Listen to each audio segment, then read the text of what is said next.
അസ്സലാമു അലൈക്കും വറഹ്മത്തുള്ളാഹി. അൽഹംദുലില്ലാഹ് വസ്സലാത്തു വസ്സലാമു അലാ റസൂലില്ലാഹ് വഅലാ ആലിഹി വസഹ്ബിഹി അജ്മഈൻ. അമ്മാ ബഅദ്. വേദിയിലുള്ള ബഹുമാന്യനായ അധ്യക്ഷൻ ഹനീഫ് ക, ഷാഹുൽ ക, നൂറുദ്ദീൻ, അതേപോലെ തന്നെ മറ്റു സംഘടനാ സാരഥികളെ, പ്രിയപ്പെട്ട സഹോദരന്മാരെ, സുഹൃത്തുക്കളെ, ഞാനിവിടെ കയറി നിൽക്കാൻ സമയത്ത് ഇവിടെ വന്ന് മുജീബ് പറഞ്ഞ കാര്യങ്ങൾ കേട്ടിട്ടുണ്ടാവില്ല. അപ്പോൾ ഞാൻ പറഞ്ഞോളാന്ന് പറഞ്ഞാണ് ഇത് എല്ലാവരും എഴുന്നേറ്റ് നിൽക്കുന്നത് നന്നാവും. നിങ്ങൾക്കും തോന്നില്ലേ നന്നാവും?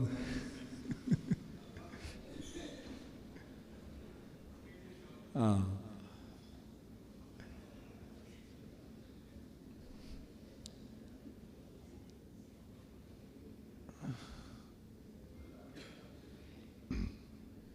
ഉറക്കം പോയാലൊക്കെ ഇരുന്നോളെ.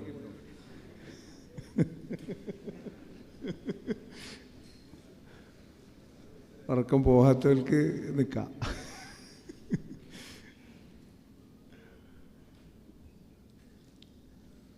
ആരും ഈ സമയത്ത് ആരെങ്കിലും ഉറങ്ങിപ്പോയാൽ അതൊരു മഹാപാപമായിട്ട് കാണരുത് കേട്ടോ. കാരണം നമ്മളെ പ്രായമുള്ള കുറേ ആൾക്കാരുണ്ട്, ഉച്ചയ്ക്ക് ശേഷമാണ് സമയം, പിന്നെ തുടർച്ചയായി പ്രസംഗം കേട്ടുകൊണ്ടിരിക്കുകയാണ്. അപ്പോൾ എത്ര ശ്രദ്ധിച്ചിരുന്നാലും ചിലപ്പോൾ അറിയാതെ എന്തു ചെയ്യും, ഒന്നിങ്ങനെ കണ്ണു പോകും. അപ്പോൾ അത് ഇയാളെന്താ അങ്ങനെ ഉറങ്ങണു, ഇയാൾ ജില്ലേൻ്റെ സെക്രട്ടറി അല്ലേ, അല്ലെങ്കിൽ പ്രസിഡൻ്റ് അല്ലേ, ഇയാൾക്ക് എന്താ ഉത്തരവാദിത്തമില്ലാത്ത എന്നൊന്നും വിചാരിക്കണ്ട. യുവാക്കളെ ഞാൻ പ്രത്യേകം അഭിനന്ദിക്കുകയാണ്. കാരണം 8:30 മണിക്ക് വന്നിരിക്കണം അവരെന്നാണ് പറഞ്ഞത്. രാവിലെ 8:30 8:30 മുതൽ ഒരു പ്രസംഗം കേട്ടുകൊണ്ടിരിക്കുകയാണ്. ഇനിയിപ്പോൾ നോമ്പുറക്കുന്നത് വരെയും പരിപാടി ഉണ്ടാവും. അപ്പോൾ ശരിക്കും ഒരു 10 നോമ്പ് വിൽക്കണൊക്കെ ശക്തി വേണം ഒരു പകൽ മുഴുവൻ പ്രസംഗം കേൾക്കാൻ, നോമ്പ് പറ്റി കണ്ട്. അപ്പോൾ ഏതായാലും അൽഹംദുലില്ലാഹ് നമ്മളങ്ങനത്തെ ഒരു ത്യാഗം നമ്മൾ ഇന്നത്തെ ദിവസം എല്ലാവരും ചെയ്യുകയാണ്. അള്ളാഹു ഇത് നമ്മിൽ നിന്ന് സ്വീകരിക്കുമാറാകട്ടെ. വളരെ സന്തോഷമുണ്ട് നിങ്ങളെ അഭിമുഖീകരിക്കുമ്പോൾ. കാരണം മറ്റൊന്നുമല്ല, മലപ്പുറം വെസ്റ്റ് ജില്ല സംഘടനാപരമായി ഇന്ന് ഉണർവിൻ്റെ വളർച്ചയുടെ പാതയിലാണ്. പുതിയ തെരഞ്ഞെടുപ്പിന് ശേഷം വളരെ സുചിന്തിതമായ തീരുമാനത്തിൻ്റെ അടിസ്ഥാനത്തിൽ ഇത് 2 ജില്ലയായി നമ്മൾ ക്രമീകരിച്ചു. ഒന്ന് സൗത്തും ഒന്ന് വെസ്റ്റും. ആ സൗത്ത് ജില്ലയുടെയും വെസ്റ്റ് ജില്ലയുടെയും ജില്ലാതലത്തിലുള്ളൊരു ഓറിയൻറ്റേഷൻ ക്യാമ്പ് ഉണ്ടായിരുന്നു. ഞാനതിൽ പങ്കെടുത്തിരുന്നു, 2ലും പങ്കെടുത്തിരുന്നു. ഞാൻ അന്നവിടെ പറഞ്ഞു ആ കാര്യം. 2 ജില്ലയും അത് 2 ഭാഗമാക്കിയതിന് ശേഷം ഒരു വലിയ ഊർജം നമ്മുടെ ജില്ലക്കും മണ്ഡലങ്ങൾക്കും ശാഖകൾക്കൊക്കെ ലഭിച്ചിട്ടുണ്ട് എന്നത് അന്ന് തന്നെ വ്യക്തമായതാണ്. മാത്രമല്ല, അതിന് ശേഷമുള്ള സംഘടനാപരമായ ചലനങ്ങൾ നമ്മൾ നിരീക്ഷിക്കുമ്പോൾ അതിൻ്റേതായ ഒരു ഗുണം സംഘടനാ രംഗത്ത് അൽഹംദുലില്ലാഹ് കാണുന്നുമുണ്ട്. ഇന്ന് ഇതേ സമയത്ത് തന്നെ കുറ്റിപ്പുറത്ത് സൗത്ത് ജില്ലയുടെ തെർബിയ സംഗമം നടന്നുകൊണ്ടിരിക്കുന്നുണ്ട്. അപ്പോൾ അതൊരു ചെറിയ കാര്യമല്ല. ഈ 2 ഹാളിലുമുള്ള ആളുകൾ ഒരുമിച്ചിരുന്നാൽ എത്ര ആൾക്കാരുണ്ടാവും? എന്നാൽ മുമ്പ് കാലത്ത് നമ്മൾ വെസ്റ്റിൻ്റെ പ്രോഗ്രാം ഒരുമിച്ചാണ് നടത്തുക, അപ്പോൾ ഇത്ര ആളുണ്ടാകും അല്ലേ? ഇതിലും കുറച്ച് കൂടുതൽ ആളുണ്ടാവും. നമ്മൾ ആലോചിച്ച് മാറ്റാണത്. എന്നാൽ ഇന്ന് ഇതേ സമയത്ത് അവിടെ ഇതേപോലെ ആൾക്കാർ ഇരിക്കുന്നുണ്ട്. അപ്പോൾ എന്തായാലും അർത്ഥം, നമ്മുടെ പ്രവർത്തനം കുറച്ചുകൂടെ താഴെത്തട്ടിലേക്ക് എത്തുന്നു. ഈ കറണ്ട് കണക്ഷൻ എടുക്കുമ്പോൾ, സ്ഥാപനങ്ങൾക്കൊക്കെ കറണ്ട് കണക്ഷൻ എടുക്കുമ്പോൾ AC വെക്കണ സമയത്ത് KSEB എന്ന് പറയുന്നത് അവിടെ AC വെക്കാൻ പറ്റില്ല, വെക്കണമെങ്കിൽ അതിന് തൊട്ടപ്പുറത്ത് ഒരു ട്രാൻസ്ഫോമർ കൂടി വെച്ച് കൊടുക്കണം എന്ന് പറയും. ആ ട്രാൻസ്ഫോമർ കൂടി വെച്ചെങ്കിൽ എന്ത് ചെയ്യുള്ളൂ, അവിടെ അതിനുള്ള കപ്പാസിറ്റി ആ കറണ്ടിന് ഉണ്ടാവുള്ളൂ. അതേപോലെ ഈ സംഘടന വളരുന്നതിനും വികസിക്കുന്നതിനും അനുസരിച്ച് ഇടക്കിടക്ക് ഒരു ട്രാൻസ്ഫോമർ എന്ത് ചെയ്യണം, വെച്ചു കൊടുക്കണം. ആ ട്രാൻസ്ഫോമറാണ് നമ്മൾ പുതിയ 2 ജില്ലാ കമ്മിറ്റി ആക്കിയെന്നുള്ളത്. അപ്പോൾ അൽഹംദുലില്ലാഹ് ആ ഒരു സന്ദർഭത്തിലാണ് നമ്മൾ ഈ പരിപാടി സംഘടിപ്പിച്ചിരിക്കുന്നത്. ഇതിൽ ഞാൻ മനസ്സിലാക്കിയത് പ്രകാരം ശാഖയുടെ എല്ലാ ഘടകത്തിൻ്റെയും ശാഖയുടെ എക്സിക്യൂട്ടീവ് അംഗങ്ങളാണ് ഇതിൽ ക്ഷണിക്കപ്പെട്ടിരിക്കുന്നത്. അപ്പോൾ ഇങ്ങനെ ഒരു ക്രമം വെച്ച് ഇപ്പോൾ റമദാൻ മാസത്തിലെ തെർബിയ സംഗമം ഇതുപോലെയുള്ള വിഷയങ്ങൾ നമ്മുടെ മുഴുവൻ മെമ്പർമാർക്കും കേൾക്കാമല്ലോ. എന്നാൽ അതിൽ നിന്ന് വ്യത്യസ്തമായി എക്സിക്യൂട്ടീവ് അംഗങ്ങളെ പ്രത്യേകമായി ക്ഷണിച്ച് ഇങ്ങനെ സംഘടിപ്പിക്കുന്നതിൻ്റെ പിന്നിൽ പ്രത്യേക ഉദ്ദേശങ്ങളുണ്ട്. അത് മറ്റൊന്നുമല്ല, നമ്മൾ ഈ റമദാനിൽ ശരിയായി നേരത്തെ പറപ്പൂർ മൗലവിയുടെ സംസാരത്തിൽ പറഞ്ഞതുപോലെ വിശുദ്ധ ഖുർആനിൻ്റെ ആ ആവേശം നെഞ്ചിലേറ്റി അത് ആ മഴ സ്വീകരിച്ച് ആ വെള്ളം നമ്മൾ സ്വീകരിക്കണം, ഓരോരുത്തരും സ്വീകരിക്കണം. അപ്പോൾ കേരളത്തിൻ്റെ സവിശേഷത എന്താ? കേരളത്തിൻ്റെ വലിയൊരു സവിശേഷത എന്ന് പറയുന്നത് 44 നദികളുണ്ട് എന്നതാണ്. മറ്റൊന്ന് സമൃദ്ധമായി 6 മാസത്തോളം മഴ കിട്ടുമെന്നതാണ്. പക്ഷേ ഈ 44 നദികളും ഈ അതിശക്തമായ മഴയും ഉണ്ടാകുമ്പോഴും ആ സമയത്ത് റോഡ് മുഴുവൻ പുഴയായി മാറും, പ്രളയമായി മാറും, പ്രശ്നങ്ങളായി മാറും. എന്നാൽ ഇപ്പം നമ്മൾ നിൽക്കുന്ന മാസം ഏതാ? ഫെബ്രുവരി അല്ലേ? ആയിട്ടേ ഉള്ളൂ, മാർച്ച് ആയിട്ടില്ല. അപ്പോഴേക്കെന്തായി? ഞങ്ങളെ സ്കൂളിലൊക്കെ വെള്ളം വറ്റി. ഇപ്പം അവിടെ വെള്ളം വാങ്ങിയിട്ടാണ് എന്ത് ചെയ്യുന്നത്? ചെയ്തുകൊണ്ടിരിക്കുന്നത്. ഇപ്പോൾ പല സ്ഥലങ്ങളിലും അങ്ങനെ തന്നെയാണ്. അത് വെയിൽ ശക്തമായിട്ടാണ് വന്നു കഴിഞ്ഞാൽ വേഗം എന്ത് ചെയ്യാണ്? വരൾച്ചന് വരികയാണ്. ആ വെള്ളം എന്താക്കാൻ പറ്റണില്ല, നമുക്ക് പ്രയോജനപ്പെടുന്നില്ല. ഇത് ഞാൻ പറയണതെന്ന് വെച്ചാൽ ഇതിൻ്റെ വേറൊരു മറുവശം നമ്മൾ ഈ ഖുർആനുമായി ബന്ധപ്പെട്ട് നമ്മളുമായി ബന്ധപ്പെട്ട് ഉണ്ട് എന്നാണ് ഞാൻ പറയുന്നത്. കേരളത്തിൽ മറ്റു സംസ്ഥാനങ്ങളെ അപേക്ഷിച്ച് കേരളത്തിലാണ് കൂടുതൽ വിശുദ്ധ ഖുർആനിൻ്റെ പഠനവും ക്ലാസ്സും പരിപാടിയും തെർബിയത്തും ഖുർആൻ പഠന സ്ഥാപനങ്ങളും ഒക്കെ ഉണ്ടാകുക ഇവിടെ തന്നെയാണ്. തർക്കമൊന്നുമില്ല കാര്യത്തിൽ. സംഘടനാ സംവിധാനങ്ങൾ എല്ലാവർക്കും, ഏത് വിഭാഗത്തിനായാലും, പള്ളികളും മുസ്ലിങ്ങൾക്ക് ആ നിലക്കുള്ള സംഗതിയൊക്കെ ഉണ്ട്, അൽഹംദുലില്ലാ.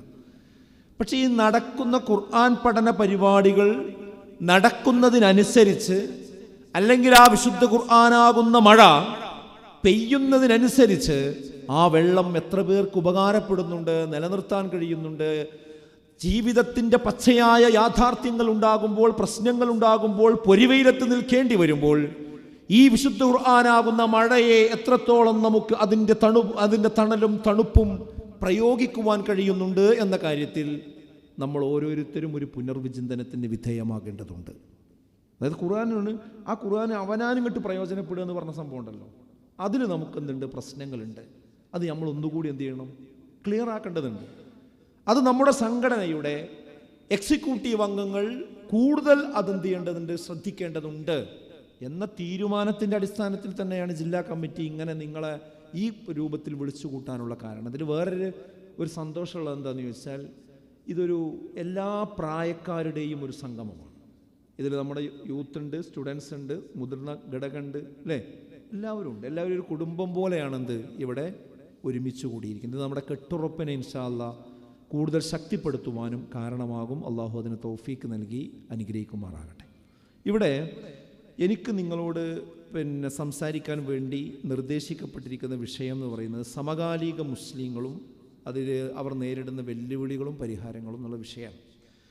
അപ്പോൾ അത് ഞാനതിൻ്റെ ഒരു വളരെ വിശദാംശങ്ങളിലേക്ക് പോകണില്ല, എന്നാൽ അതിൻ്റെ ഒരു ക്രക്സ് പറയാനാണ് ഇൻഷാ അല്ലാഹ് ഞാൻ ആഗ്രഹിക്കുന്നത്. നമ്മളിവിടെ ഇങ്ങനെ ഒരു വിഷയം നമ്മൾ മുന്നിൽ വെക്കുമ്പോൾ ഇതിന് 2 ഭാഗങ്ങളുണ്ട് എന്നാണ് ഞാൻ മനസ്സിലാക്കുന്നത്. ഒന്ന്, മുസ്ലിം സമുദായം ഇന്ന് നേരിട്ട് കൊണ്ടിരിക്കുന്ന ബാഹ്യമായ വെല്ലുവിളികളാണ്. മറ്റൊന്ന് ആന്തരികമായ വെല്ലുവിളികളാണ്. അതിൽ ബാഹ്യമായ വെല്ലുവിളികളുടെ ലിസ്റ്റ് ഞാൻ നിങ്ങളുടെ മുമ്പിൽ വെക്കേണ്ടതില്ല. ഒരു വേള നമ്മളത് അനുഭവിച്ചു കൊണ്ടിരിക്കുകയാണ്. SIRൻ്റെ അന്തിമ പട്ടിക വന്ന സാഹചര്യത്തിലാണ് ഇപ്പോൾ നമ്മൾ ഓരോരുത്തരും ഉള്ളത്.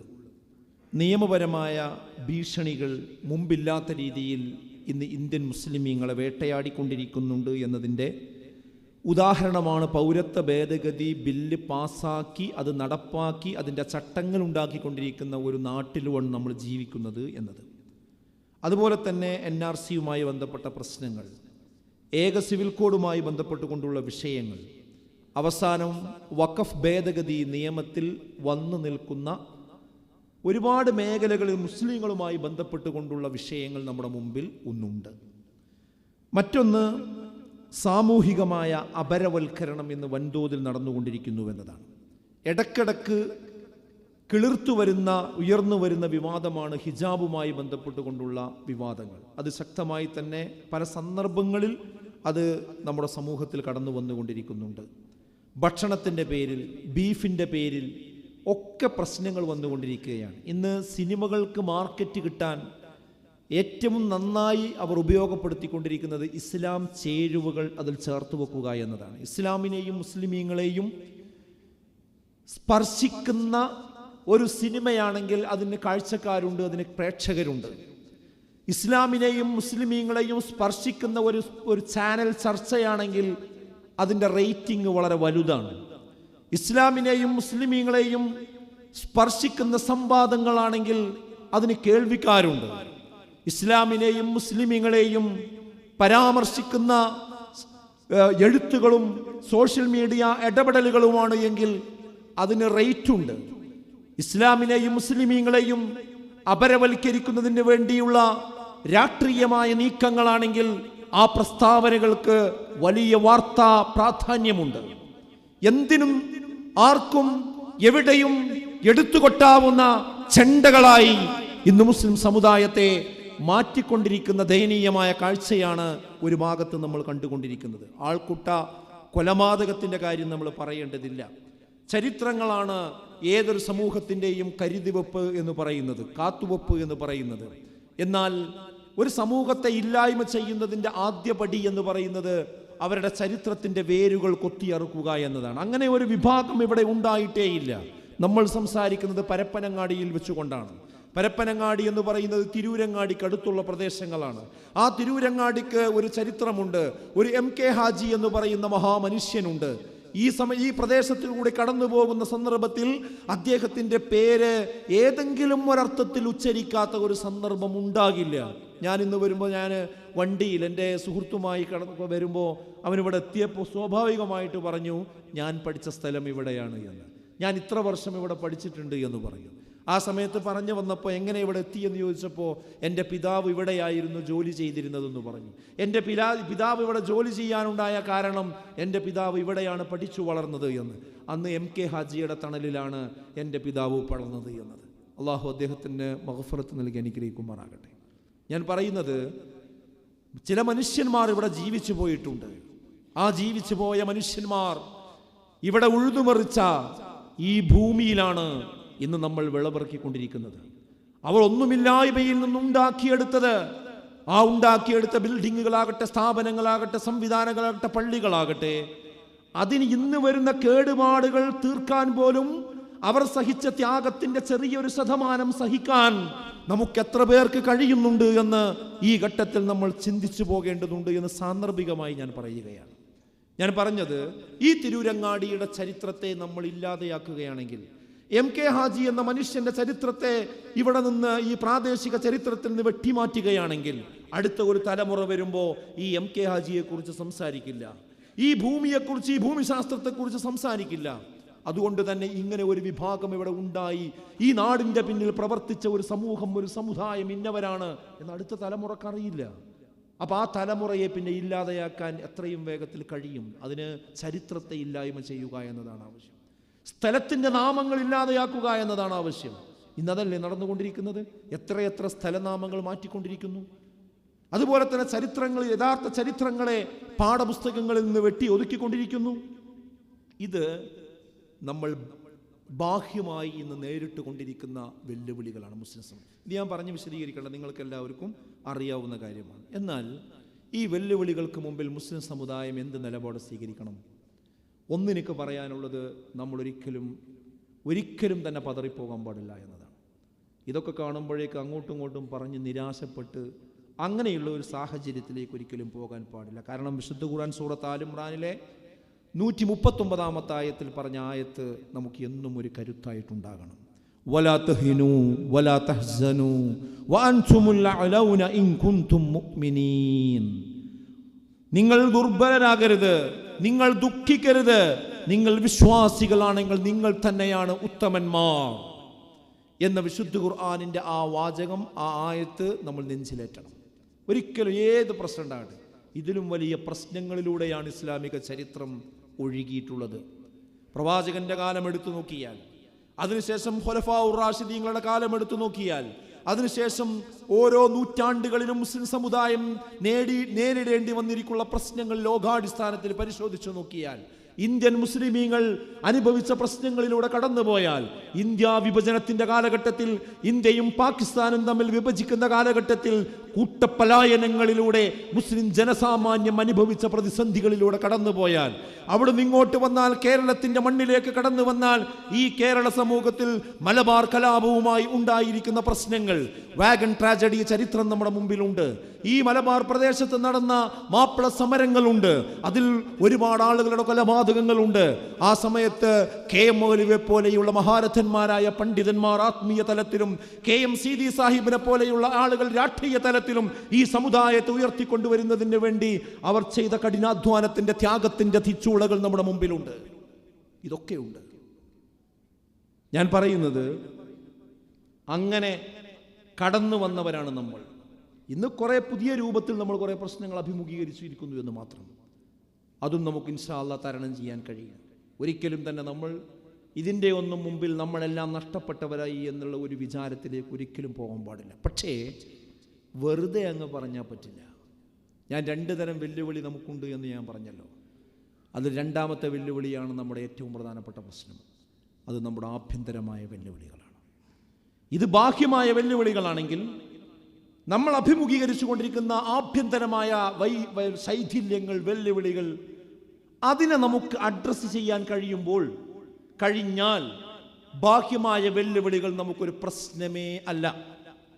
മറിച്ച് ആഭ്യന്തരമായ ശൈഥില്യങ്ങൾ നമ്മൾ ശ്രദ്ധിക്കാതെ പോവുകയാണെങ്കിൽ ആ ബാഹ്യമായ വെല്ലുവിളികൾ നമ്മളെ വരിഞ്ഞു മുറുക്കുമെന്ന കാര്യത്തിൽ യാതൊരു തർക്കവും വേണ്ട. എന്താണ് ആഭ്യന്തരമായ ആ വെല്ലുവിളിയുടെ പ്രത്യേകത? ബാഹ്യമായ പ്രശ്നങ്ങളെക്കാൾ നാം ഭയപ്പെടേണ്ടത് സമുദായത്തിനകത്തെ ശൈഥില്യങ്ങളെ തന്നെയാണ്. കാരണം ശത്രുക്കളുടെ തന്ത്രം എന്ന് പറയുന്നത് സമുദായത്തെ തകർക്കാൻ സമുദായത്തിനകത്തുള്ളവരെ തന്നെ ഉപയോഗപ്പെടുത്തുക എന്നതാണ് എല്ലാ കാലഘട്ടത്തിലും ഇന്ന് മുസ്ലിം സമൂഹങ്ങളുടെ ശത്രുക്കൾ ചെയ്തിട്ടുള്ളത്. അതായത് ലോക മുസ്ലിമീങ്ങളെ ഇന്ന് 2 കാറ്റഗറി ആയിട്ടാണ് പറഞ്ഞുകൊണ്ടിരിക്കുന്നത്. അതിലൊന്ന് അഹ്ലുസുന്നത്തി വൽ ജമാഅയുടെ സംഘമാണ്, മറ്റൊന്ന് ഷിയാ വിഭാഗമാണ്. ആ ഷിയാക്കൾ, ഷിയാ മുസ്ലിങ്ങളെന്നും അഹ്ലുസുന്നയുടെ മുസ്ലിങ്ങളെന്നും ശരി സുന്നി മുസ്ലിങ്ങളെന്നും വേർതിരിക്കപ്പെട്ടിട്ടുണ്ട്. ഈ ഷിയാ മുസ്ലിങ്ങൾ ഉണ്ടായത് എങ്ങനെയാണ്?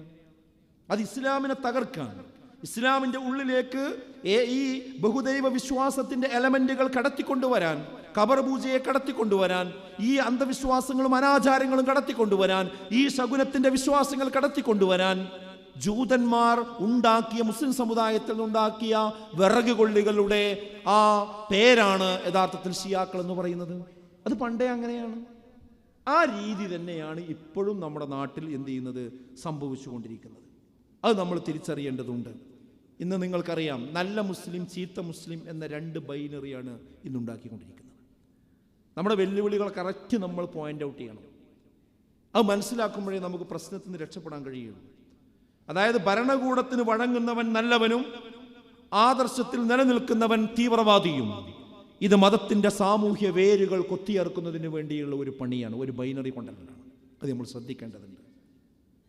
അതായത് ഇസ്ലാമികമായി കറക്റ്റ് ജീവിക്കുന്ന ആളുകളെ അവർക്കൊരു പ്രത്യേക പേരെന്താണ്? അവരൊരു ചീത്ത മുസ്ലിം. പിന്നെ ആരാ നല്ല മുസ്ലിം എന്ന് പറഞ്ഞാൽ, എവിടെ ചെന്നാലും ആ സന്ദർഭത്തിനനുസരിച്ചുകൊണ്ട് തൻ്റെ വിശ്വാസത്തെയും തൻ്റെ സംസ്കാരത്തെയും തൻ്റെ ആചാരങ്ങളെയും തൻ്റെ വേഷങ്ങളെയും തൻ്റെ സംസ്കാരങ്ങളെയും ഒക്കെ മാറ്റിപ്പണിയാൻ യാതൊരു പ്രശ്നവുമില്ലാത്തവനാണ് ഇന്ന് മുസ്ലിങ്ങളിൽ നല്ല മുസ്ലിങ്ങൾ. അപ്പോൾ അവിടെ എന്ത് സംഭവിക്കും? നമ്മളൊരു സംഘർഷത്തിൽപ്പെടും. ഞാൻ ഈ നല്ല മുസ്ലിങ്ങളുടെ കാറ്റഗറിയിൽ പെടണോ അതോ ഇവരുടെ ആഖ്യാന പ്രകാരമുള്ള ചീത്ത മുസ്ലിങ്ങളുടെ ആഖ്യാനിൽ വരണോ? ഇവിടെയാണ് പരീക്ഷണം എന്ന് പറയുന്നത്. നമ്മുടെ ഈമാനിൻ്റെ പരീക്ഷണം അവിടെയാണ്. അതായത് കുറച്ച് സമൃദ്ധമായി ഒന്ന് താടി വളർന്നാൽ ആ താടി ഒരു ഇസ്ലാമിൻ്റെ അതൊരു തീവ്രവാദത്തിൻ്റെ അടയാളമാണെന്ന് മൊത്തം കുറേ ആൾക്കാരാണ് പറഞ്ഞാൽ, എന്നപ്പം താടി നമ്മൾ ചെറുതാക്കുക. അത് നമ്മളെ പരീക്ഷണമാണ്. അതേപോലെ തന്നെ നമ്മൾ സ്ത്രീകൾ ഇസ്ലാമികമായ വേഷം ധരിക്കുമ്പോൾ അതൊരു അപരിഷ്കൃതത്തിൻ്റെതാണെന്ന് എല്ലാവരും പാടെ പറഞ്ഞുകൊണ്ടാക്കിയാൽ അത് കുറച്ച് അപരിഷ്കൃതാവസ്ഥ എന്നൊരു സഹോദരിക്ക് തോന്നിയാലോ? അങ്ങനെ ഈ പൊതുബോധത്തിനനുസരിച്ച് അവനവൻ്റെ മതബോധത്തിൽ നിന്ന് പുറകോട്ട് പോവുക. ഇതാര് പോകുമെന്ന് തന്നെയാണ് അള്ളാഹുവിൻ്റെ പരീക്ഷ. ഇവിടെയാണ് നമ്മൾ ശരിക്കും മനസ്സിലാക്കേണ്ടത്. അപ്പം നമ്മൾ ശരിക്കും ഖുർആൻ്റെ ഹദീസിൻ്റെ പിന്നെ ശരിയായ സലഫി മാർഗത്തിലും ഉറച്ചു നിൽക്കുമ്പോൾ നമുക്ക് ഒരുപാട് ആരോപണങ്ങളും പരിഹാസങ്ങളും പ്രശ്നങ്ങളും പ്രയാസങ്ങളും ഒക്കെ വരും. അതാണ് റസൂൽ പറഞ്ഞില്ലേ, ബദഅ അൽ ഇസ്ലാമു ഗരീബ വസയഊദു കമാ ബദഅ ഫതൂബാ ലിൽ ഉറബാ. ഇസ്ലാം അപരിചിതമായിട്ടാണ് കടന്നു വന്നത്, അത് അപരിചിതാവസ്ഥയിലേക്ക് തന്നെ തിരിച്ചു പോകും. അന്ന് അപരിചിതരാരാണോ അവർക്കാകുന്നു മംഗളം എന്ന് റസൂലുള്ളാഹി സ്വല്ലല്ലാഹു അലൈഹി വസല്ലം പറഞ്ഞിട്ടുണ്ട്. അപ്പോൾ നമ്മൾ ശരിയായ ഇസ്ലാമിക ഐഡൻറ്റിറ്റിയിൽ ഉറച്ചു നിൽക്കുക എന്ന് വളരെ പ്രധാനപ്പെട്ട കാര്യം. ഒന്ന് ഞാൻ പറയുന്നത്, നമ്മൾ ആഭ്യന്തരമായി ഇന്ന് മുസ്ലിം കമ്മ്യൂണിറ്റി തിരിച്ചറിയേണ്ട ഒരു കാര്യമാണ്. ഇങ്ങനെ രണ്ട് ബൈനറി ഉണ്ടാക്കിക്കൊണ്ട് നമ്മളെ ഇസ്ലാമിക സംസ്കാരത്തിൽ നിന്ന് തിരിച്ചു കൊണ്ടുപോകാനുള്ള ശ്രമം നടക്കുന്നുണ്ട്. അത് നമ്മൾ കരുതിയിരിക്കണം. മറ്റൊരു കാര്യം എന്താണെന്ന് വെച്ചാൽ രാഷ്ട്രീയമായ അടിമത്തം. അതായത് മുസ്ലിം സമുദായത്തിന് സ്വന്തമായ രാഷ്ട്രീയ സംഘാടനം പാടില്ലെന്നും രാഷ്ട്രീയമായി സമുദായം ഒറ്റപ്പെടണമെന്നും ഇന്ന് പല ആളുകളും ആഗ്രഹിച്ചുകൊണ്ടിരിക്കുന്നുണ്ട്. അതായത് മനസ്സിലാകാൻ പെട്ടെന്ന് ഒരു ഉദാഹരണം പറഞ്ഞാൽ നിങ്ങൾക്ക് വേഗം മനസ്സിലാവും. നിങ്ങൾ പന്തായാൽ മതി, നിങ്ങൾ ഒരിക്കലും ടീമാകരുത് എന്നാണ് ഇന്ന് മുസ്ലിം സമുദായത്തിനോട് പറഞ്ഞുകൊണ്ടിരിക്കുന്നത്. പന്തിൻ്റെ പ്രത്യേകത എന്താ? ഫുട്ബോൾ നടക്കണമെങ്കിൽ പന്ത് വേണം, അല്ലേ? അത് രണ്ട് ടീമിനും കളിക്കണമെങ്കിൽ ആര് വേണം? പന്തില്ലാതെ കളിയില്ല. പന്താണ് അതിലെ നിർണായകമായ കാര്യം. പന്തുണ്ടെങ്കിലേ ഗ്രൗണ്ട് ഉള്ളൂ, ഗ്രൗണ്ട് ഉണ്ടെങ്കിലേ പോസ്റ്റ് ഉള്ളൂ, പോസ്റ്റ് ഉണ്ടെങ്കിലേ രണ്ട് ടീമുള്ളൂ, അല്ലേ?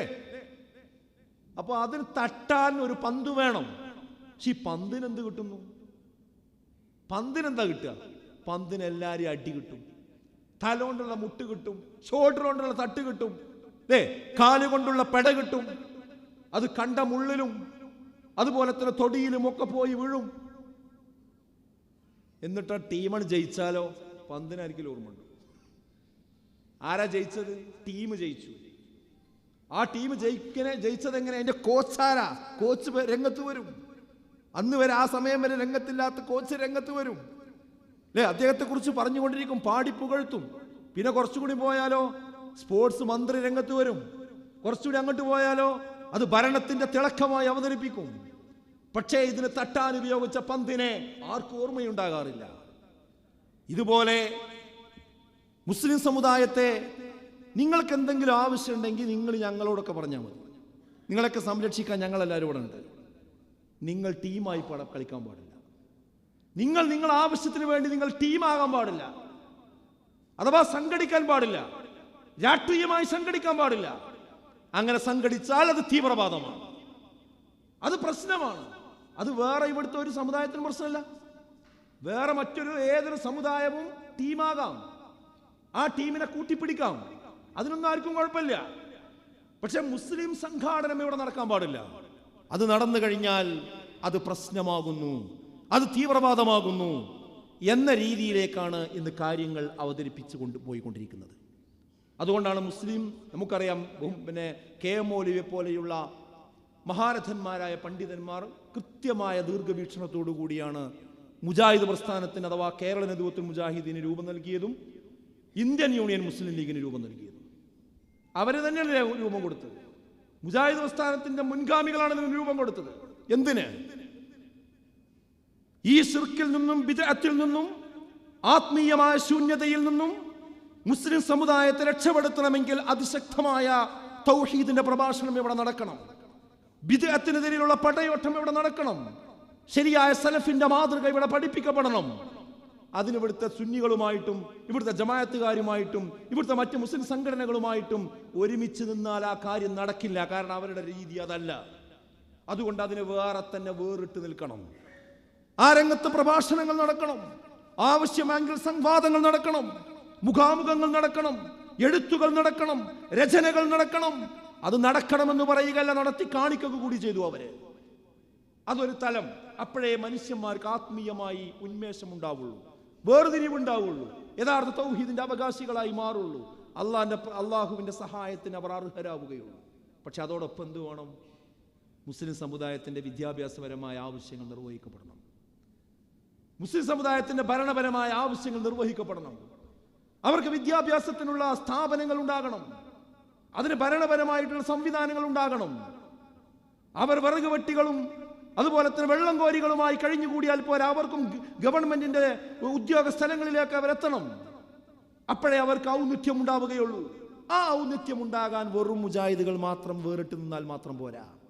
അതിവിടുത്തെ സമുദായം എന്ന നിലക്ക് ആരൊക്കെയുണ്ടോ അവരെ എല്ലാവരെയും ചേർത്ത് നിർത്തിക്കൊണ്ടുള്ള ഒരു രാഷ്ട്രീയ പ്ലാറ്റ്ഫോം, ഒരു സംഘശക്തി വേറെ ഉണ്ടാകണം. അങ്ങനെയാണ് ഇന്ത്യൻ യൂണിയൻ മുസ്ലിം ലീഗ് എന്ന സംവിധാനത്തിന് അവർ രൂപം കൊടുത്തത്. ആ സംവിധാനത്തിലൂടെ ആയിരിക്കണം എന്ത് ചെയ്യേണ്ടത്, അവരുടെ ആ നിലക്കുള്ള അവകാശങ്ങൾ അവർ അവിടെ എന്തില്ല, അവിടെ മുജാഹിദും സുന്നിയും മറ്റുള്ള വ്യത്യാസങ്ങൾ അവിടെ പാലിക്കേണ്ടതില്ല. കാരണം അവിടെ ആ എല്ലാവർക്കും ഒന്നിച്ചുള്ള ആവശ്യങ്ങളാണ് നേടേണ്ടത്. അന്നും ചർച്ച വന്നിട്ടുണ്ട്, അങ്ങനെ മുസ്ലിങ്ങൾ വേറിട്ട് സംഘടിക്കല്ല വേണ്ടത്, ഇവിടെയുള്ള മുഖ്യധാര രാഷ്ട്രീയ പാർട്ടികളോടൊപ്പം ചേർന്ന് പ്രവർത്തിക്കുകയാണ് വേണ്ടത് എന്ന ഡിബേറ്റ് അന്ന് തന്നെയുണ്ട്. അങ്ങനെയാണ് ഇന്ത്യൻ നാഷണൽ കോൺഗ്രസിൽ മുന്നോട്ട് വന്നുകൊണ്ട് മുഹമ്മദ് അബ്ദുറഹ്മാൻ സാഹിബിനെ പോലെയുള്ള, കെ മൗലവിയെ പോലെയുള്ള, മൊയ്ദ് മൗലവിയെ പോലെയുള്ള ആളുകളൊക്കെ ആ രംഗത്ത് നിറഞ്ഞു നിന്നത്. അപ്പോൾ മുസ്ലിം സമുദായത്തിൽ പൊതുവായ ഒരു ധാരണ രൂപപ്പെട്ടു. പ്രത്യേകിച്ച് മുജാഹിദ് പ്രസ്ഥാനത്തിനും പ്രത്യേകമായ കാഴ്ചപ്പാടുകൾ രൂപപ്പെട്ടു. എന്ത്, മുസ്ലിങ്ങളുടെ ആവശ്യത്തിന് വേണ്ടി ഇവിടെയുള്ള മുഖ്യധാര രാഷ്ട്രീയ പാർട്ടികളോടൊപ്പം നിന്ന് പ്രവർത്തിക്കുക, അതിന് അതിന് താല്പര്യമുള്ളവർ അങ്ങനെ പ്രവർത്തിക്കുക. അതല്ല, ഒരു മുസ്ലിങ്ങൾ തന്നെ സമുദായം എന്ന നിലക്ക് അവരുടെ അവകാശങ്ങൾ കുറച്ചുകൂടെ ഫോക്കസ് ചെയ്തുകൊണ്ട് ഉന്നയിക്കണമെങ്കിൽ മുസ്ലിങ്ങൾ വേറെ തന്നെ സംഘടിക്കേണ്ടതുണ്ട്. അതാണെങ്കിൽ ഇന്ത്യൻ യൂണിയൻ മുസ്ലിം ലീഗിനോടൊപ്പം അവർക്കും പ്രവർത്തിക്കാം എന്നുള്ള ഒരു പ്ലാറ്റ്ഫോം കഴിഞ്ഞ കാലഘട്ടങ്ങളിൽ ഉണ്ടായി വന്നത്. ഞാനിത് ഇത്ര വ്യക്തമായി പറയുന്നത് എന്തിനാണെന്നറിയും, കേരളം UP ആകാതെ പോയത് ഈ സംഘാടനം കൊണ്ടാണ്. UP മുസ്ലിങ്ങളുടെ കുറവില്ല. ആ UP മുസ്ലിമീങ്ങൾ ഇന്നും ഈ സംഘപരിവാറിന്റെ തൊഴിയും അവരുടെ JCB കൊണ്ട് അവരുടെ വീടും അവരുടെ പള്ളികളും തകർക്കപ്പെടുമ്പോഴും, അവരുടെ സഹോദരങ്ങൾ അടിച്ചുകൊല്ലുമ്പോഴും, അവരുടെ വീട്ടിൽ കയറി ബീഫ് തെരയുമ്പോഴും ഇവർക്ക് തന്നെ വോട്ട് ചെയ്യേണ്ടി വരുന്ന ഗതികേടിലാണ് അവരുള്ളത്. എന്ത് സംഭവിച്ചു? ഒരു ലീഡർഷിപ്പ് ഇല്ല, ഒരു സംഘാടനമില്ല, ഒരു KM മൗലവിയെ പോലെയുള്ള ആളുകൾ ഉണ്ടായില്ല, KM സീതി സാഹിബിനെ പോലെയുള്ള ആളുകൾ ഉണ്ടായില്ല, ആ രീതിയിലുള്ള സംഘാടനം ഉണ്ടായില്ല. ചില സ്ഥാപനങ്ങളൊക്കെ ഉയർന്നു വന്നു, ലോകോത്തരമായി അറിയപ്പെടുന്ന സ്ഥാപനങ്ങൾ. പക്ഷെ ആ സ്ഥാപനങ്ങളൊക്കെ വ്യക്തിപരമായ രീതിയിലാണ് ഉയർന്നു വന്നത്, ഈ രീതിയിലല്ല അതൊന്നും ഉയർന്നു വന്നത്. അതുകൊണ്ട് തന്നെയാണ് ഇന്ന് ആ സമൂഹം ഇപ്പോഴും അവർ ഇവരുടെ കാൽച്ചുവട്ടിൽ കഴിയേണ്ടി വരുന്നത്. എന്നാൽ ഇന്ന് മുസ്ലിമീങ്ങൾ, ഇന്ന് കേരളത്തിലെ മുസ്ലിമീങ്ങളാകട്ടെ, ഇവിടെ ഇപ്പോഴും എന്തെല്ലാം പ്രശ്നങ്ങളുണ്ടെങ്കിലും മുസ്ലിം സമുദായം ഒന്നിച്ചൊരു തീരുമാനമെടുത്തു കഴിഞ്ഞാൽ അതിനെ വെല്ലുവിളിച്ചുകൊണ്ട് മുന്നോട്ട് പോകാൻ ഇവിടുത്തെ അറിയപ്പെടുന്ന രാഷ്ട്രീയ മുന്നണികൾക്ക് ഇപ്പോഴും കഴിയില്ല. അത് ഈ ഒരു സംവിധാനങ്ങൾ ഇവിടെ ഉള്ളതുകൊണ്ടാണ്. എന്നാൽ ഇപ്പോൾ നടന്നുകൊണ്ടിരിക്കുന്ന അജണ്ട എന്താ പറയുക മനസ്സിലാക്കണം. ഇനി നിങ്ങൾ രാഷ്ട്രീയമായി സംഘടിച്ചൊരാവശ്യം ചോദിച്ചാൽ അത് തരൂല. അത് ഇവിടുത്തെ ഓരോ മതസംഘടനകൾ ചോദിച്ചോട്ടെ, ഇവിടുത്തെ സമസ്ത ചോദിച്ചോട്ടെ, സമസ്തൻ്റെ 2 വിഭാഗം ചോദിച്ചോട്ടെ, ഇവിടുത്തെ മുജാഹിദിലെ എല്ലാ വിഭാഗവും വേറിട്ട് ചോദിച്ചോട്ടെ, അവരെ സെക്രട്ടറിമാരും പ്രസിഡന്റുമാരൊക്കെ നേരിട്ട് ഭരണകൂടത്തോട് ബന്ധപ്പെട്ടോട്ടെ, അതിന് കുഴപ്പമില്ല, അപ്പം ഞങ്ങൾ അനുവദിച്ചു തരും. പക്ഷെ നിങ്ങൾ രാഷ്ട്രീയമായി MLA ആയി മന്ത്രിയായി വരാൻ പാടില്ല. അതെന്താ അർത്ഥം?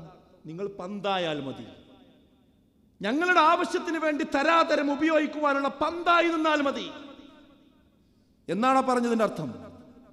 അതൊരു തിരിച്ചുപോക്കാണ്. അതിന് കുറേ മുസ്ലിം സമുദായത്തിൽ നിന്ന് കുറച്ച് ആൾക്കാരെ കിട്ടണം. അതിന് കിട്ടണമെങ്കിൽ എന്ത് വേണം? അവരിലുള്ള മതവിശ്വാസത്തെ ചോർത്തിക്കളയണം. ആ മതവിശ്വാസത്തെ ചോർത്തിക്കളയുന്നതിന് വേണ്ടിയാണ് ഇവിടെ സാംസ്കാരികമായ അധിനിവേശം കൊണ്ടുവന്നിരിക്കുന്നത്. അത് നമ്മൾ കൃത്യമായിട്ട് തിരിച്ചറിയേണ്ടതുണ്ട്. ഇസ്ലാമിക ചിഹ്നങ്ങളെ വികലമാക്കാൻ മുസ്ലിം നാമധാരികളെ തന്നെ ഉപയോഗിക്കുന്ന രീതി, അതിൻ്റെ ഒരൊറ്റ ഐക്കൺ പറഞ്ഞാൽ എക്സ് മുസ്ലിം എന്ന പേരിൽ ഇന്നൊരു വിഭാഗം ഉണ്ടായി വന്നിട്ടുണ്ട്. അതാരാ? അവർ ഇസ്ലാം വിട്ടവരാണ്. ഇസ്ലാം വിട്ടാലും അവരുടെ പേരെന്താ? എക്സ് മുസ്ലിം എന്നാണ് പേര്. കാരണം എന്താ? ഇസ്ലാമിനെതിരെ വിമർശനങ്ങൾ ഉന്നയിക്കുന്നത് ഒരു മുസ്ലിം അല്ലാത്ത ഒരു ഐഡിയിൽ നിന്ന് വന്നാൽ അതിന് ലൈക്കില്ല, അതിന് ഷെയർ ഇല്ല. എന്നാൽ മുസ്ലിം പേരുള്ള ഒരാൾ ഖുർആനിനെ വിമർശിക്കുമ്പോൾ, മുസ്ലിം നാമധാരിയായ ഒരാൾ പ്രവാചകനെ വിമർശിക്കുമ്പോൾ, മുസ്ലിം നാമധാരിയായ ആ ഒരാൾ ഇസ്ലാമിക സംസ്കാരത്തെ കുറ്റം പറയുമ്പോൾ അതിന് ലൈക്ക് കിട്ടും, അതിന് ഷെയർ കിട്ടും, അതിനിവിടെ ചർച്ചയുണ്ടാകും. അപ്പോൾ അങ്ങനെയുള്ള സമൂഹത്തെ കൊണ്ട് അങ്ങനെയുള്ള ഒരു വിഭാഗത്തെ മുസ്ലിം സമുദായത്തിൽ നിന്ന് തന്നെ ഉണ്ടാക്കിയെടുക്കുക എന്ന ഒരു അജണ്ടയാണ് ഇന്നിവിടെ വർക്ക് ചെയ്തുകൊണ്ടിരിക്കുന്നത് എന്ന് നമ്മൾ മനസ്സിലാക്കണം. അവിടെയാണ് ഞാൻ നേരത്തെ പറഞ്ഞ നല്ല മുസ്ലിം ചീത്ത മുസ്ലിം എന്ന ബൈനറി ഇവിടേക്കാണ് കൊണ്ടുവരുന്നത്. അഥവാ മുസ്ലിം സമുദായത്തിൽ തന്നെ എന്ത് ചെയ്യുക, കുറച്ച് ആൾക്കാർ അല്ലെങ്കിലും ഒരു തീവ്ര നിലപാടുള്ള ആൾക്കാരാണ് അല്ലേ. ഇപ്പോൾ ചിലപ്പോൾ കല്യാണമൊക്കെ ആലോചിക്കുമ്പോൾ അവനെ പറ്റുമോ, കുഴപ്പമൊന്നുമില്ല, ഉഷാറാണ്, പക്ഷെ കുറച്ച് ഏറെ. എന്താ ഏറെ അറിയണത്? 5 വക്ത് നിസ്കരിക്കും, ജമാഅത്തിൽ കുറച്ച് കണിശതുണ്ട്, പിന്നെ അവന് സ്ത്രീധനൊന്നും വാങ്ങൂല, പിന്നെ അവൻ്റെ കുട്ടിയേക്ക് ലിപ്സ്റ്റിക്കൊന്നും ഇട്ട് കൊടുക്കൂല, ഈ കോസ്മെറ്റിക് സാധനങ്ങളൊന്നും ഉപയോഗിക്കൂല, ആണും പെണ്ണും കൂടിങ്ങാണ്ട് DJ പാർട്ടിയും പരിപാടിയുള്ളവർ ആ സംഗതിയിൽ നിന്ന് പങ്കെടുക്കൂല. അപ്പോൾ ഇങ്ങനെ ഇപ്പം തീവ്രവാദി, അവൻ കുറച്ച് ഏറെ, ഇതാ പരിപാടി. അപ്പം എന്താ ഇതൊക്കെ ചെയ്യുന്ന സമുദായത്തിൽ എന്തോ ഇയാൾ ചെയ്യുന്നുണ്ടല്ലോ, അയാൾ ചെയ്യുന്നുണ്ടല്ലോ, അയാൾ പള്ളിൻ്റെ സെക്രട്ടറി ആണല്ലോ. ഇപ്പം ഈ അടുത്ത് അങ്ങനെയുള്ളൊരു പ്രോഗ്രാമിൽ പങ്കെടുത്തിട്ട് പള്ളിൻ്റെ ഉത്തരവാദപ്പെട്ട ആൾക്കാരാണ്. അപ്പോൾ ആൾക്കാർ അത് പള്ളിൻ്റെ ആൾക്കാരല്ലേ. അപ്പോൾ ആ പള്ളിക്ക് നിന്ന് പിന്നെ ആ ഒരു പിന്നെ മിമ്പർ നിങ്ങളുടെ ഇതിനെതിരെ പറയാൻ കഴിയുമോ ഖത്തീബിന്? അങ്ങനത്തെ പള്ളി സെക്രട്ടറിമാരും അങ്ങനത്തെ പ്രസിഡന്റുമാരും നയിക്കുന്ന ശമ്പളം കൊടുക്കുന്ന ഒരു ഖത്തീബിന് എങ്ങനെയാണ് മ്യൂസിക് ഇസ്ലാമിൽ ഹറാമാണെന്ന് പറയാൻ കഴിയുക? പറയാൻ കഴിയില്ല. കാരണം ആ മിമ്പറിൽ നിന്ന് പറഞ്ഞു കഴിഞ്ഞാൽ അയാൾക്ക് ഒരുപാട് പരിമിതികളുണ്ടാവും. അപ്പം എന്താ, മിമ്പറുകൾ നിശബ്ദമായി പോകും. മിമ്പറുകൾ നിശബ്ദമായി പോകും. മിമ്പറുകൾ നിശബ്ദമായി പോകുമ്പോൾ മുന്നിലിരിക്കുന്ന ആളുകൾക്ക് ഹക്കും ബാത്തിലും ശരിയും തെറ്റും ധർമ്മവും അധർമ്മവും വേർതിരിച്ച് കിട്ടാതെ പോകും. ആ വേർതിരിച്ച് കിട്ടാതെ പോകുന്നത് ആർക്ക് വളമാകും? ഈ മതനിരാസത്തിന്റെ വക്താക്കൾക്ക് വളമാകും. ലിബറലുകൾക്ക് വളമായി മാറും. കാരണം അവർ പുറത്തുനിന്ന് ഒരുപാട് ആശയക്കുഴപ്പങ്ങൾ ഇന്ന് മുസ്ലിം സമുദായത്തിൽ ഉണ്ടാക്കിക്കൊണ്ടിരിക്കുകയാണ്. തെറ്റായ കാര്യങ്ങൾ, പിന്നെ മുസ്ലിം സ്ത്രീകളുമായി ബന്ധപ്പെട്ട കാഴ്ചപ്പാട്, അവരുടെ സ്വത്താവകാശവുമായി ബന്ധപ്പെട്ട കാര്യങ്ങൾ അല്ലേ, വീണ്ടും രജിസ്റ്റർ ചെയ്യുന്ന കല്യാണം രജിസ്റ്റർ ചെയ്യുന്ന സംഭവങ്ങൾ കണ്ടിട്ടില്ലേ? വീണ്ടും പോയി 60-70 വയസ്സുള്ള മനുഷ്യന്മാർ വീണ്ടും അവനാൻ്റെ പിന്നെ ഭാര്യനെ വീണ്ടും കല്യാണം കഴിക്കാൻ പോയിട്ട് 3-4 കുട്ടികളുള്ള ആൾക്കാർ. എന്തിനാ? സ്വത്ത് മുഴുവൻ പെൺകുട്ടികൾക്ക് മുഴുവൻ എല്ലാവർക്കും തുല്യമായി കിട്ടാൻ വേണ്ടി 2ാമത് കല്യാണം കഴിക്കുക. എന്നിട്ട് അതിങ്ങനെ വലിയ സംഭവമാക്കി ജനറേറ്റ് ചെയ്യുക, സെലിബ്രേറ്റ് ചെയ്യുക. അപ്പോൾ ഒരു മെമ്പർ വന്നുകാണ്ട് ഇത് ശരിയല്ല തെറ്റാണെന്ന് അതിൽ വേർതിരിച്ച് പറഞ്ഞാലോ? അങ്ങനെ ആ വിശ്വാസമുള്ള ആൾക്കാർ ഈ പള്ളി കമ്മിറ്റിയിലും ഈ പള്ളി നടത്തുന്നതിലുണ്ടെങ്കിൽ എങ്ങനെ പറയാൻ പറ്റുക? വിഷയം മനസ്സിലായോ? അല്ലെങ്കിൽ അങ്ങനത്തെ രാഷ്ട്രീയ സംഘടന നടത്തുന്ന മുസ്ലിം സമുദായത്തിൻ്റെ ആൾക്കാരുണ്ട്, അവരിതിൻ്റെ കമ്മിറ്റിയിൽ വന്നാൽ എങ്ങനെ ഉണ്ടാവും? പിന്നെ അവിടെ പറയാൻ കഴിയോ? അപ്പോൾ രാഷ്ട്രീയം പറയലായി മാറി. എന്തിനധികം CAA പ്രശ്നം വന്നപ്പോൾ ഒരു പള്ളിയിൽ വെച്ച് നമ്മൾ ആ ഒരു എല്ലാവരും കൂടി കണ്ട് ഒരു പിന്നെ ഒന്നിച്ചുള്ള ബോധവൽക്കരണം നടന്നിരുന്ന എല്ലാ സമയത്ത് എല്ലാ വിഭാഗം ആളുകൾ റോട്ടിലിറങ്ങി പിന്നെ പൗരത്വ ഭേദഗതി നിയമത്തിനെതിരെ രംഗത്തിറങ്ങിയിരുന്നു.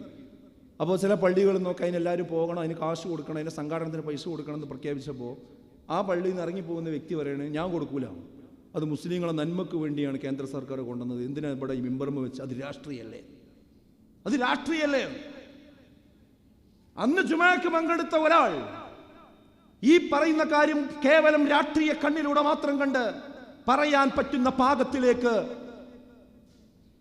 നമ്മൾ കോടാലികളെ ഉണ്ടാക്കിക്കൊണ്ടിരിക്കുന്നു എന്നാണ് ഞാൻ പറയുന്നത്. പണ്ടൊരു കഥ പറയാറുണ്ട്. ഒരു വനം, ആ വനത്തിലേക്ക് ഒരു വേട്ടക്കാരൻ കടന്നു വന്നു. അപ്പം ചെറിയ മരങ്ങൾ പറഞ്ഞു വലിയ മരങ്ങളോട്, അതാ ഒരു വേട്ടക്കാരൻ വരുന്നു, അയാൾ നമ്മളെ വെട്ടില്ലേന്ന് ചോദിച്ചു. മുതിർന്ന മരങ്ങൾ പറഞ്ഞു പേടിക്കണ്ട, അയാളെ കയ്യിൽ ഒരു ആയുധമല്ല, ആയുധമില്ലാതെ അയാൾക്കൊന്നും ചെയ്യാൻ കഴിയില്ല. ദിവസങ്ങൾ കഴിഞ്ഞപ്പോൾ അയാൾ വീണ്ടും വന്നു. അന്ന് അദ്ദേഹത്തിൻ്റെ കയ്യിൽ ഒരു കോടാലിയുടെ കഴമ്പുണ്ട്. അപ്പോഴും ഇതേ ചോദ്യം ആവർത്തിച്ചു. അപ്പോൾ ഇവർ പറഞ്ഞു പേടിക്കണ്ട, കാരണം അതിന് പിടിയില്ലാതെ ഒരിക്കലും അതുകൊണ്ട് വെട്ടാൻ കഴിയില്ല. ദിവസങ്ങൾ കടന്നുപോയി. വീണ്ടും അദ്ദേഹം തോളിൽ ഒരു കോടാലി ഇങ്ങനെ ചാരി വെച്ച് വന്നു. അപ്പോഴും ഈ ചോദ്യം ചെറിയ മരങ്ങൾ ചോദിച്ചു. അപ്പോൾ പറഞ്ഞു വലിയ മരങ്ങൾ, ഇനി നിങ്ങൾ ഭയപ്പെടണം, ഇനി നിങ്ങൾ ഭയപ്പെടണം. കാരണം ആ കോടാലിക്ക് പിടിയായിരിക്കുന്നത് നമ്മുടെ കൂട്ടത്തിൽ നിന്ന് തന്നെ ഒരു ചില്ലയാണ്, ഒരു മരക്കൊമ്പാണ്.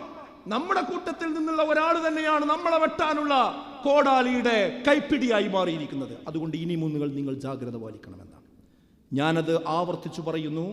ഇന്ന് മുസ്ലിം സമുദായത്തിൻ്റെ ഉള്ളിൽ നിന്ന് തന്നെ മുസ്ലിം സമുദായത്തിൻ്റെ ആശയാദർശങ്ങളുടെ വേര് കൊത്തിയെറുക്കാൻ മതത്തിന്റെ സാമൂഹ്യ വേരുകൾ കൊത്തിയറുക്കാൻ കോടാലിപ്പിടികളെ ഉണ്ടാക്കിക്കൊണ്ടിരിക്കുന്ന ഒരു കാലഘട്ടത്തിലൂടെയാണ് നമ്മൾ കടന്നു പോകുന്നത്. ഇത് കണ്ണ് തുറന്ന് കാണാൻ, കാത് തുറന്ന് കേൾക്കാൻ ഇന്ന് മുസ്ലിം സമുദായം തയ്യാറായിട്ടില്ലെങ്കിൽ വരും ഭാവിയിൽ വലിയ വില നമ്മൾ നൽകേണ്ടി വരും എന്ന് മാത്രമാണ് ഈ സന്ദർഭത്തിൽ എനിക്ക് ഓർമ്മപ്പെടുത്താനുള്ളത്. സ്ത്രീകളുടെ വിഷയത്തിൽ പറയേണ്ടതില്ല. അമിതമായ സ്വാതന്ത്ര്യം, ലജ്ജയെ അവരിൽ നൂരിയെടുക്കുന്നു. അൽ ഹയാഉ വൽ ഈമാനു ഖുരിന ജമീഅൻ ഫഇദാ റുഫിയ അഹദുഹുമാ റുഫിയ ആഖർ. ലജ്ജയും ഈമാനും ഒന്നിച്ചു ചേർക്കപ്പെട്ടതാണ്. അതിൽ ഒന്ന് നീക്കം ചെയ്യപ്പെട്ടാൽ മറ്റേതും സ്വാഭാവികമായി നീക്കം ചെയ്യപ്പെടുമെന്ന് റസൂലുള്ളാഹി സ്വല്ലല്ലാഹി അലൈഹി വസല്ലം പറഞ്ഞതാണ്. ഇന്ന് എന്താ പെൺകുട്ടികളുടെ അവസ്ഥ? എന്താ അവസ്ഥ? കോളേജിലേക്ക് പോകുന്ന വരുന്ന കുട്ടികളുടെ അവസ്ഥ എന്താ? പഴയതുപോലെയാണോ? ആൺകുട്ടികളുടെ കൂടെ ഒരേ ബൈക്കിൽ യാത്ര ചെയ്യാൻ ഒരു പ്രശ്നവും ആളുകൾക്കില്ലല്ലോ, ഒരു പ്രശ്നമില്ലല്ലോ.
അപ്പോൾ ഞാൻ അവസാനിപ്പിക്കുകയാണ്, എൻ്റെ സമയം ഏകദേശം തീർന്നു.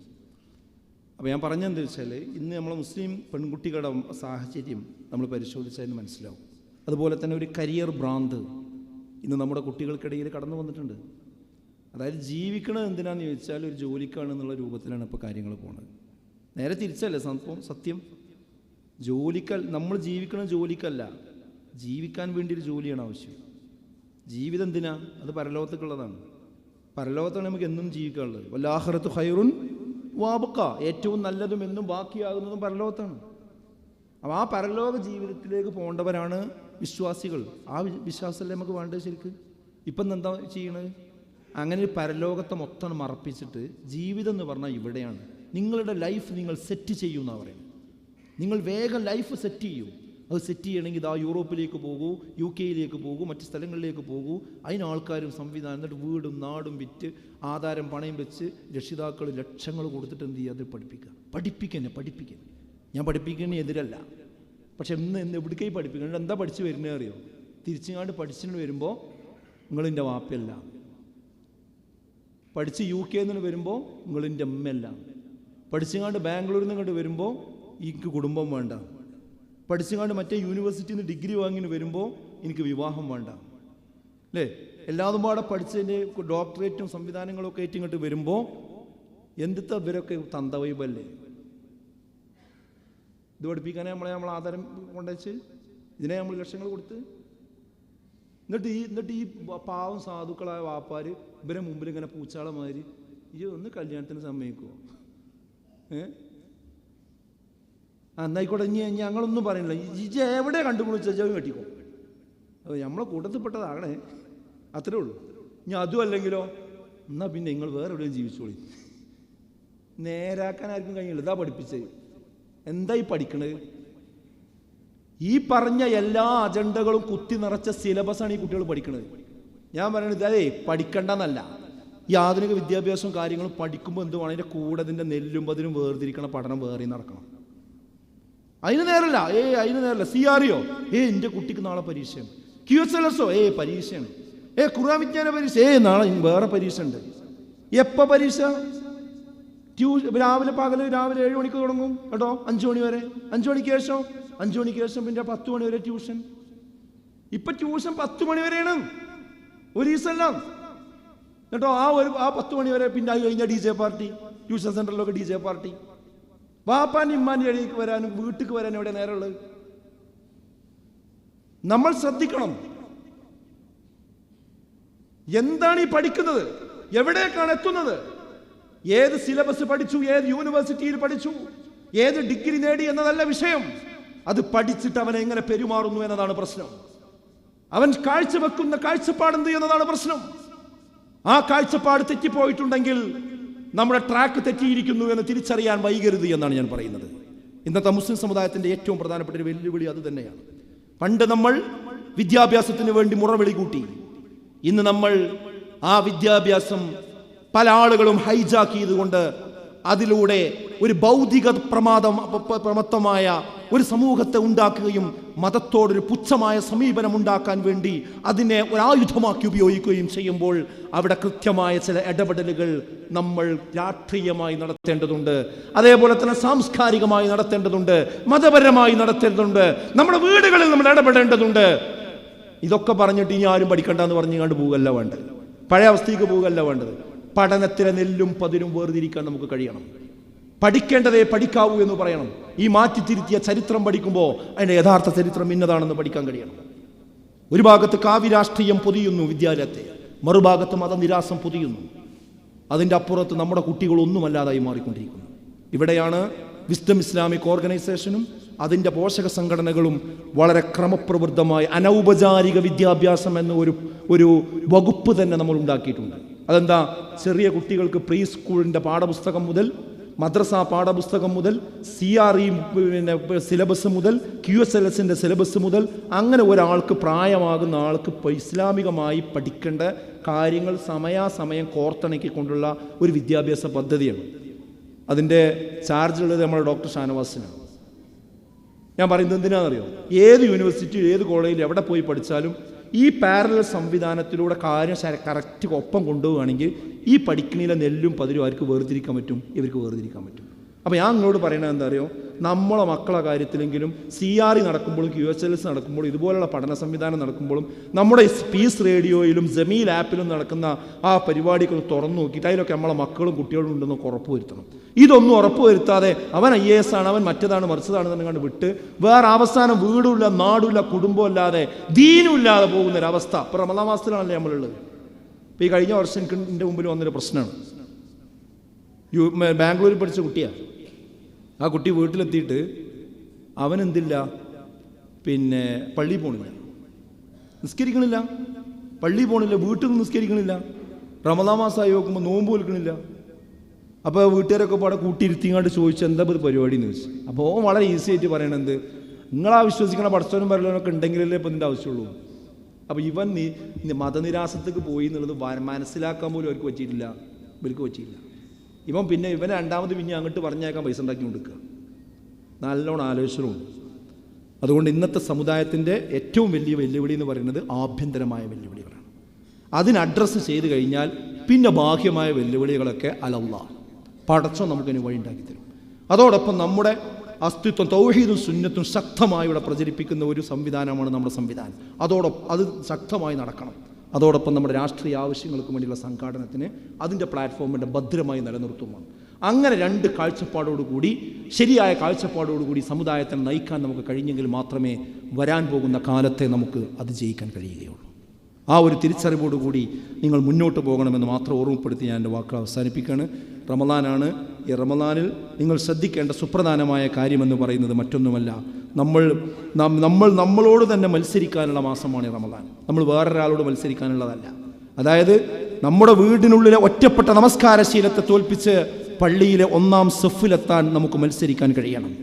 സോഷ്യൽ മീഡിയയിലെ അനാവശ്യ കാഴ്ചകളെ തോൽപ്പിച്ച് ഖുർആൻ വചനങ്ങളുമായി സമയം ചെലവഴിക്കുവാൻ നമുക്ക് നമ്മോട് തന്നെ മത്സരിക്കാൻ കഴിയണം. പകൽ പണിയെടുത്ത് തളർന്ന ശരീരത്തിന്റെ അലസതയെ തോൽപ്പിച്ച് അള്ളാഹുവിന് മുന്നിൽ ദീർഘനേരം നിന്ന് നമസ്കരിക്കുവാൻ നമ്മളോട് തന്നെ നമ്മൾ മത്സരിക്കണം. പണം കുറഞ്ഞു പോകുമോ എന്ന എൻ്റെ ഉള്ളിലെ പിശുക്കിനെ തോൽപ്പിച്ച് നിർലോഭമായി അള്ളാഹുവിൻ്റെ മാർഗത്തിൽ ദാനം ചെയ്യുവാൻ വേണ്ടി നമ്മുടെ പിശുക്കിനോട് നമ്മൾ മത്സരിക്കണം. ഫോണിൽ സദാസമയവും വന്നുകൊണ്ടിരിക്കുന്ന നോട്ടിഫിക്കേഷനുകൾക്ക് പിന്നാലെ പായുന്ന നമ്മുടെ വിരലുകളെ തോൽപ്പിച്ച് ഈ വിരലുകൾ കൊണ്ട് തസ്ബീഹും ദിക്റും ചൊല്ലുന്ന ഒരു സാഹചര്യത്തിലേക്ക് വരാൻ നമുക്ക് നമ്മളോട് മത്സരിക്കാൻ കഴിയണം. കാലങ്ങളായി എന്നെ വേട്ടയാടുന്ന എൻ്റെ ദുശ്ശീലങ്ങളെ തോൽപ്പിച്ച് ഈ റമദാനിൽ ഒരു പുതിയ മനുഷ്യനായി വരാൻ നമുക്ക് നമ്മുടെ ഇച്ഛകളോട് മത്സരിക്കുവാൻ നമുക്ക് സാധിക്കണം. അറിവില്ലായ്മയുടെ ഇരുട്ടിനെ തോൽപ്പിച്ച് ഖുർആനിന്റെയും ഹദീസിന്റെയും വിജ്ഞാന സദസ്സുകളിൽ പോകാനും ഇരിക്കാനും പഠിക്കാനും നമുക്ക് നമ്മളോട് തന്നെ മത്സരിക്കുവാൻ കഴിയേണ്ടതുണ്ട്. ഇഫ്താർ മേശയിലെ വിഭവങ്ങളോട് എൻ്റെ ആർത്തിയെ തോൽപ്പിച്ച് മിതമായ ആഹാരം കൊണ്ട് തൃപ്തിപ്പെടാൻ നമുക്ക് നമ്മളോട് മത്സരിക്കാൻ കഴിയണം. എൻ്റെ സുഖനിദ്രയെ തോൽപ്പിച്ച് പാതിരാത്രിയിൽ പടച്ചവനോട് സങ്കടങ്ങൾ പറയുവാൻ ആ രാത്രി നമസ്കാരങ്ങളിൽ പങ്കെടുക്കാൻ നമുക്ക് കഴിയണം. റമദാൻ ഇനിയും വരുമല്ലോ എന്ന ആ അശ്രദ്ധയെ തോൽപ്പിച്ച് ഇതെൻ്റെ അവസാനത്തെ റമദാനാണെന്ന വിചാരത്തോടുകൂടി ഈ റമദാനിനെ പരമാവധി പ്രയോജനപ്പെടുത്താൻ നമുക്ക് കഴിയണം. നമ്മുടെ പരപ്പനങ്ങാടിയിലെ പ്രൊജക്റ്റും അതുപോലെ തന്നെ കക്കാടിലെ പ്രൊജക്റ്റും മലപ്പുറം വെസ്റ്റ് ജില്ലയുടെ അഭിമാനകരമായ വരാൻ പോകുന്ന പ്രധാനപ്പെട്ട 2 പ്രൊജക്റ്റുകളാണ്. അതിൽ ഈ റമദാൻ മാസത്തിൽ നിങ്ങളുടെ കാര്യമായ പിന്തുണയുണ്ടാകണം. വിസ്ഡം ഹൗസിന് ആരെങ്കിലും ഓഫർ ചെയ്യാത്തവരുണ്ടെങ്കിൽ ഓഫർ ചെയ്യണം. ഓഫർ ചെയ്തവർ എത്രയും പെട്ടെന്ന് റമദാനിൽ തന്നെ പൂർത്തീകരിക്കാൻ ശ്രമിക്കുക. അതുപോലെ തന്നെ നമ്മുടെ ജാമിയയുടെ കാര്യവും അതേപോലെ നമ്മുടെ വർക്കിംഗ് ഫണ്ടിന്റെ വിഷയവും ഇത് നിങ്ങൾക്കൊരു പ്രയോറിറ്റിയുമാണ്. ഈ റമദാനിൽ നിങ്ങൾ കൊടുക്കുന്ന കാശ് ഈ കാര്യങ്ങൾക്ക് കൊടുത്തിട്ടായിരിക്കണം വേറെയുള്ളതിന് കൊടുക്കേണ്ടത്. ആ കാര്യം നിങ്ങളുടെ ശ്രദ്ധയിൽ ഉണ്ടാകണം. നമ്മുടെ നേർപ്പദം എന്ന് പറയുന്നത് റാപ്പർ പൊട്ടിക്കാതെ തലയിണക്കടിയിൽ വെക്കാനുള്ളതല്ല, അത് പൊട്ടിച്ച് വായിക്കാനും ഈ ഹക്കും ബാത്തിലും കൂടിക്കുഴഞ്ഞ് മുന്നോട്ട് പോകുമ്പോൾ, സത്യവും അസത്യവും അർദ്ധസത്യവും കൂട്ടിക്കുഴച്ച് മുന്നോട്ട് പോകുമ്പോൾ അതിൽ നിന്ന് സത്യത്തെ വേർതിരിക്കാൻ നമുക്കും നമ്മുടെ മക്കൾക്കുമുള്ള വായിക്കാനുള്ള വിഭവമാണ് നേർപ്പദത്തിലുള്ളത്. അത് വായിച്ചുകൊണ്ട് വളരുന്ന ഒരു സമൂഹമായി നമ്മൾ മാറണം. അതിന് അല്ലാഹു നമുക്ക് എല്ലാവർക്കും തൗഫീക്ക് നൽകി അനുഗ്രഹിക്കുമാറാകട്ടെ. റബ്ബനാ في الدنيا حسنة وفي الآخرة حسنة وقنا عذاب النار آمين يا أرحم الراحمين. السلام عليكم.